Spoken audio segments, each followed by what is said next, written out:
అందాల పోటీలు తెలంగాణలో రేపు నుంచి స్టార్ట్ అవుతున్నాయి. ఈ పోటీతో రాష్ట్ర ఖ్యాతి విశ్వవ్యాప్తంగా చెందుతుంది అనేది సీఎం గారు రేవంత్ రెడ్డి గారు చెప్తున్నారు. ఇది మిస్ వరల్డ్ పోటీలండి.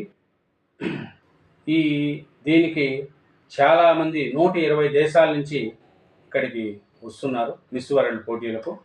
ఈ మిస్ వరల్డ్ పోటీలకు రేవంత్ రెడ్డి గారి సర్కారు, తెలంగాణ గవర్నమెంట్ కూడా చాలా పకడ్బందీగా చేశారు. తెలంగాణ సంస్కృతి సాంప్రదాయాలతో స్వాగతం పలుకుతున్నారు.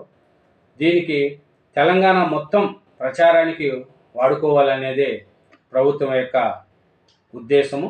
తెలంగాణలో ఉండే సంస్కృతి కానీ, తెలంగాణలో ఉండే పర్యాటక ప్రాంతాలను కానీ వీళ్ళకు చూపించి తెలంగాణ యొక్క గొప్పతనాన్ని ప్రపంచ దేశాలకు తెలిసేందుకు రాష్ట్ర ప్రభుత్వం రేవంత్ రెడ్డి గారు చాలా కష్టపడుతున్నారు.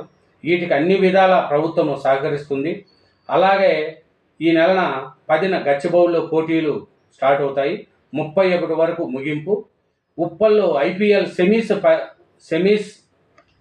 సెమీస్ కూడా అందగత్తెలు చూస్తారంట. ఉప్పల్లో ఐపీఎల్ సెమీస్ ఉంటుంది, దాన్ని కూడా ఆ రోజు అందగత్తెలు చూస్తారంట. కాబట్టి అందాల పోటీల్లో రాష్ట్ర ఖ్యాతి విశ్వవ్యాప్తి అని రేవంత్ రెడ్డి గారు చెప్తున్నారు. 120 దేశాల నుంచి వచ్చే అందాల పోటీలు తెలంగాణలో రేపటి నుంచే స్టార్ట్ అవుతున్నాయి.